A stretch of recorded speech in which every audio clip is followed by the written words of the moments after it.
ladies and gentlemen, welcome back to Working Man Ron Doyle. I've got a little update about a C.I.D. bulk material bucket. This is a 48-inch. I'm not out to bash any companies. I just want to make you all aware of a certain problem that the C.I.D. bucket has, and it's the lackage of drain holes. We're quickly approaching winter season, and if you will have one of these, I would recommend that you all put 2 critical drain holes in the bottom of this bucket to prevent freezing and busting the angle, the formed angle that's inside this bucket. So I'm going to give you a little close-up and show you what we got. This is clipped to a mini skid steer, Vermeer CTX 160. I found that this bucket is paired perfectly as far as weight capacity. If the dirt in this bucket is heat, it is a perfect match for this machine. It's just before tipping, and that's with really heavy soils. Let me turn this camera around and show you what I'm talking about. All right, first up, I'm going to give you the plate badge on this. There's the serial number, plate badge. Let me go ahead and give you a few measurements. This bucket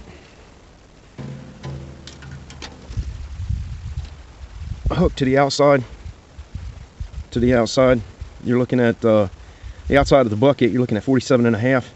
Outside of the cutting edge, let's see if I can do that.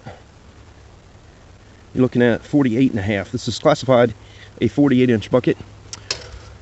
Inside of the bottom of the bucket, from the flat to the edge of the cutting edge, is right at 30 inches. The bottom of the bucket to the very top,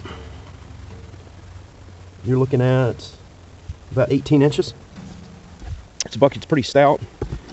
You see the backbone of the bucket. Let me get you on that. That's 3/16. Looks like most of this material, apologize for the shakiness, I'm trying to keep it still as I can. The upper edge is reinforcing edge is 1/4 inch. The cutting bar at the bottom appears to be a 4-inch, and it appears to be about a 1/2 inch thick. But looking inside the bucket, these are the stiffeners, the back wall stiffeners in the back of the bucket, and they have welded basically all the way down and over.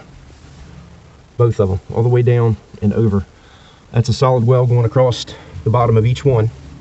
What can happen is if you rinse this bucket out after you've done your work, rinse it out with water, or you just let it sit in the rain, water can accumulate in these formed angles, basically filling up level to this point all the way across.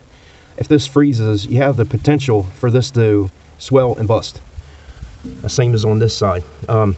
Especially if you have dirt that migrates behind here and fills this void up, you can potentially have a rust out effect over time. So the best way to combat this problem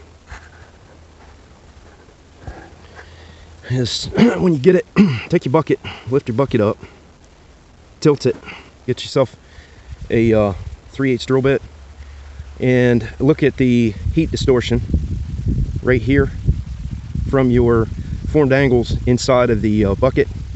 Center punch you a mark, and I started with a 5/16 bit and worked myself up to a 3/8, and then I wallered the hole out so that I am to the bottommost part of that formed angle inside. You can see I've did the same thing over there, and that will prevent this C.I.D. bucket from causing any inadverse effects from the winter activity. Bucket's made pretty decent. Got 2 wear bars on the bottom, one on either side. Mr. Spider, it looks like he has visited me.